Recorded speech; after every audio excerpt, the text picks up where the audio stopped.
ప్రియమైన సహోదరి సహోదరులారా, ఈ దినము మనము 3వ సామాన్య ఆదివారాన్ని కొనియాడుచున్నాం.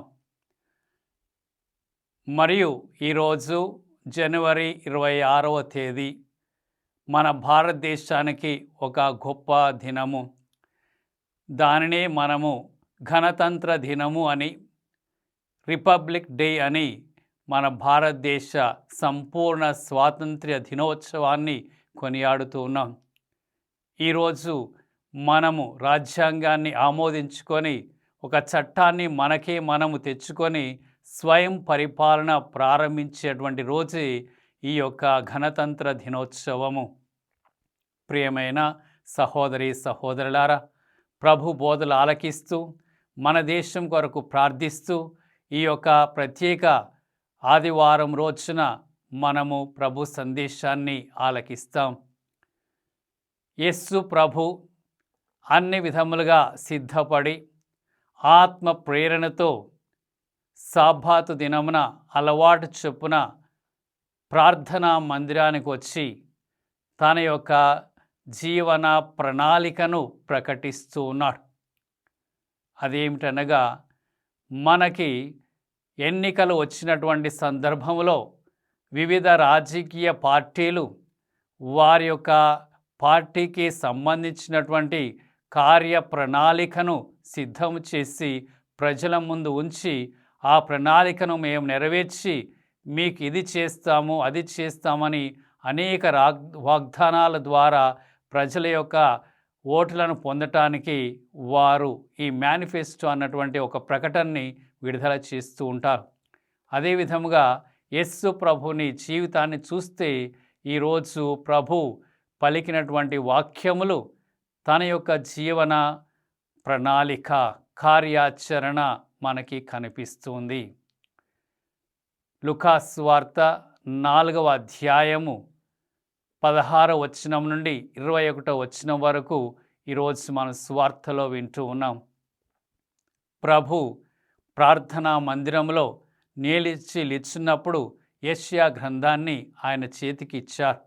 ఆయన తీసి యెషయా గ్రంథాన్ని చదివారు. ఒక ముఖ్యమైన వాక్యము మనం చూస్తున్నాం. అదే క్రీస్తు ప్రభు యొక్క జీవిత ప్రణాళిక. ప్రభు ఆత్మ నాపై ఉన్నది, పేదలకు సువార్తను బోధించుటకై ఆయన నన్ను అభిషేకించెను, చెరలోనున్న వారికి విడుదలను, గ్రుడ్డి వారికి చూపును కలిగించుటకును, పీడితులకు విమోచన కలగచేయుటకును, ప్రభు హితమైన సంవత్సరమును ప్రకటించుటకు ఆయన నన్ను పంపెను. ఇది చదివి యేసు ప్రభు ప్రజలందరూ చూస్తుండగా, నేడు ఈ లేఖనము మీ ఎదుట నెరవేరినదని పలుకుచున్నాడు. అనక ఇది ప్రారంభం కాబోతుంది, ఈ వాక్యం నా ద్వారా నెరవేరబోతుందని చెప్పి, ఇదే నా యొక్క కార్యం అని చెప్పి, పని అని చెప్పి తెలియచేస్తున్నాడు. ప్రియ దైవ ప్రజలారా, మనమందరం కూడా ప్రభు ఏ హిత సంవత్సరాన్ని ప్రకటిస్తానికి వచ్చాడో ఆ హిత సంవత్సరం లాంటి యొక్క ప్రభు పరిశుద్ధ జూబిలీ సంవత్సరమును మనం కూడా జరుపుకునేటువంటిది ఈ 2025వ సంవత్సరము. మరి ఏ విధముగా యేసు ప్రభు ఆ హిత సంవత్సరాన్ని ప్రారంభించి ప్రకటిస్తున్నాడో అదే విధముగా ఈ జూబిలీ సంవత్సరంలో కూడా మనం ప్రభు ప్రణాళికను ఆచరణలో పెట్టినట్లయితే ఈ జూబిలీ సంవత్సరమును మనం ఫలవంతముగా జీవించిన వారలం అవుతాం. కనుక యేసు ప్రభు వైపు మనమందరం కూడా ఆ మందిరములో అందరి యొక్క కనులు ఆయన మీద ప్రసరించబడినట్లుగా మనం కూడా యేసు ప్రభు వైపు మన దృష్టిని ప్రసరించి ఆయన జీవిత విధానాన్ని మనం కూడా అవలంబించే ప్రయత్నము చేస్తాం. మీ ముందు ప్రత్యేకంగా యేసు ప్రభు యొక్క జీవన కార్యక్రమంలో 4 అంశాలు నేను మీకు తెలియచేయబోతున్నా. మొట్టమొదటిగా ఈరోజు వాక్యములో మనం చూసినట్లయితే యేసు ప్రభు చేసినటువంటి మొదటి కార్యము, ఆయన అలవాటు చొప్పున సాబాతు దినమున ప్రార్థనా మందిరమునకు వెళ్ళెను. ప్రార్థన అనేది యేసు ప్రభు యొక్క జీవితంలో ఒక అంతర్భాగము. ఆయన ప్రతిరోజు వివేకోత్సాహమున లేచి ప్రార్థన చేసేవాడు. ఒంటరిగా ప్రార్థన చేసేవాడు. మందిరాలకు వెళ్ళి ప్రజలతో కలిసి ప్రార్థన చేసేవారు. ప్రార్థన ద్వారా ఆయన ఆత్మశక్తిని పొంది దేవుని కార్యాన్ని చేయగలిగినటువంటి వాడు. అటువంటిదే మన అందరం కూడా అలవాటు చేసుకోవాలి. ప్రార్థన మన జీవితంలో ఒక భాగము కావాలి. మనం ఆత్మానుసారమైనటువంటి జీవితాన్ని జీవించాలంటే పౌలు గారు అంటున్నారు, అదే ఆధ్యాత్మిక జీవితం. అది మన ప్రార్థన ద్వారానే అలవడుతూ ఉన్నది. ఆ ప్రార్థనలోనే దేవుని యొక్క ఆత్మ మన యందు ప్రవేశించి మనల్ని నడిపిస్తూ ఉన్నది. కనుక ప్రార్థన అనేది మొట్టమొదటి మనం చేయవలసినటువంటి ప్రభు ప్రకారము కార్యము. రెండవది, ప్రియ దేవుని బిడ్డలారా, యేసు ప్రభు తన యొక్క ప్రార్థనలో దేవుని వాక్యమును ఎంతగానో పఠించారు. ఆయన వాక్యమును చదువుటకు లేచి నిలుచుండగా యెషయా గ్రంథాన్ని ఆయన చేతికి అప్పగించారు. పరిశుద్ధ గ్రంథము మన యొక్క జీవితానికి దిక్సూచి లాంటిది. అదే మనకి మార్గాన్ని నిర్దేశిస్తూ ఉంటుంది. కీర్తన గ్రంథంలో మనం చూసినట్లయితే 119వ కీర్తన 105వ వచనంలో మనం చదువుతూ ఉన్నాము, నీ వాక్యము నా పాదములకు దీపము, నా త్రోవకు వెలుగు అని మనం చదువుకుంటూ ఉన్నాం. ఈరోజు మొదటి పట్టణంలో కూడా నెహెమియా రాసినటువంటి గ్రంథములో మనం చదువుకుంటున్నాం. ఎజ్రా లేచి ప్రజలందరి ముందు నిలబడి పరిశుద్ధ గ్రంథాన్ని తెరిచి చదువుతూ ఉన్నారు.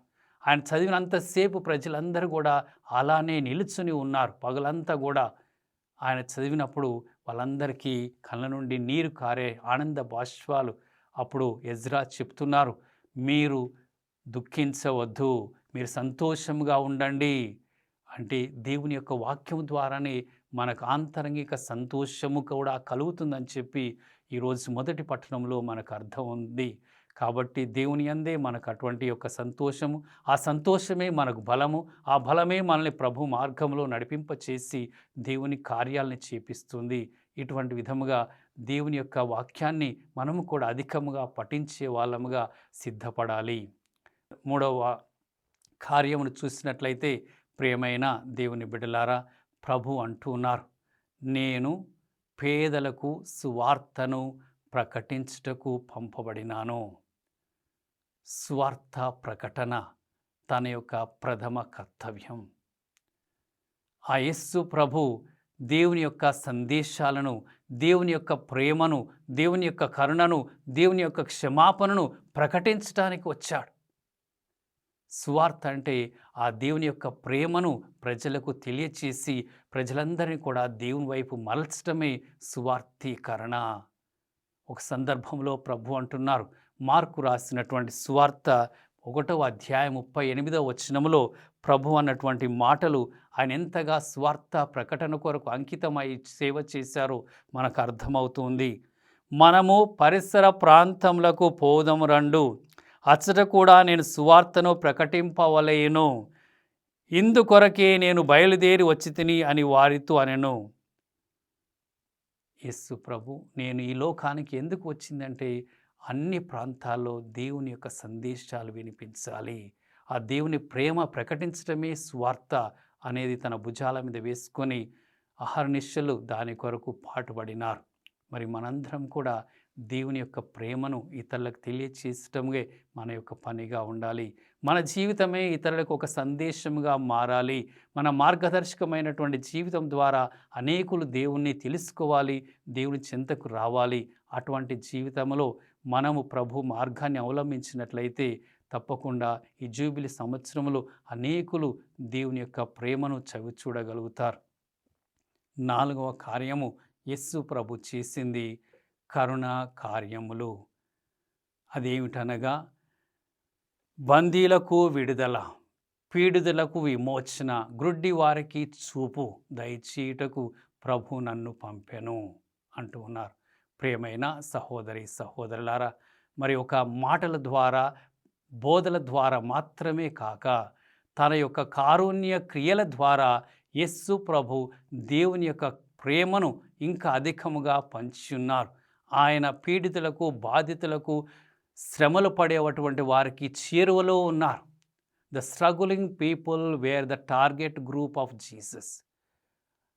ఆయన ఏమన్నాడు? రోగులకే వైద్యుడు అవసరం కానీ ఆరోగ్యవంతులకు కాదు అన్నాడు. నేను పాపులను పిలవచ్చుతిని కానీ భాగ్యవంతులను పిలుచుటకు రాలేదు అన్నాడు. ప్రియమైనటువంటి సహోదరి సహోదరులారా, అటువంటి యేసు ప్రభు చూపించినటువంటి విధానములో మనం కూడా ఎవరైతే బాధల్లో ఉన్నారో, ఎవరైతే సమస్యల్లో ఉన్నారో, ఎవరైతే ఇబ్బందుల్లో ఉన్నారో వారికి చేరువగా ఉండి వారికి చేసేటువంటి సహాయ క్రియల ద్వారా మనం కూడా ఈ జూబిలీ సంవత్సరంలో ఎంతో పుణ్యాన్ని చేకొని దేవుని యొక్క కృపను పొందగలుగుతాము అని మనకి తెలియచేయబడుతుంది. ఈ కార్యాల ద్వారా ఈ సంవత్సరాన్ని, ఈ జూబిలీ సంవత్సరాన్ని ఒక భాగ్యమైనటువంటి సంవత్సరముగా, ఒక కృపా సంవత్సరముగా, ఒక దీవెన సంవత్సరముగా మలుచుకొని ప్రభు యొక్క సంతోషాన్ని, ప్రభు యొక్క ప్రేమను అందరికీ పంచి ఈ సంవత్సరాన్ని పవిత్ర సంవత్సరముగా జరుపుకుందాం. ఈ మేరకు ప్రభు మనందరినీ కూడా క్రీస్తు ప్రభు యొక్క ప్రణాళిక ప్రకారముగా మన జీవితాలను కూడా మార్చి నడిపించి వాటిని ఫలవంతంగా తీర్చమని ప్రార్థన చేసుకుందాం.